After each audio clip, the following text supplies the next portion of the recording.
ఆ పాస్టర్ ఏం చెప్పారంటే ఆమెకి, అమ్మ నీవు ప్రార్థనకు రావటము లేకపోతే వాక్యం వినటము ఇదంతా కూడా ఎందుకంటే నీవు దేవునితో నింపబడటానికి కాదు, కానీ నీవు దేవునికి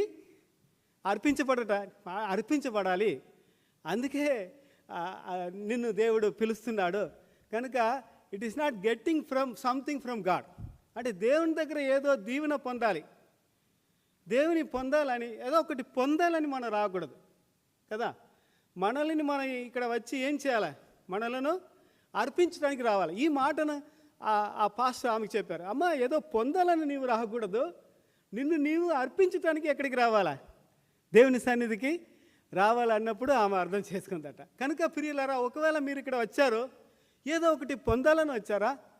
లేదు, మిమ్మల్ని మీరు ఎక్కడ అర్పించాలా? దేవునికి అర్పించాలి. Of course he will give.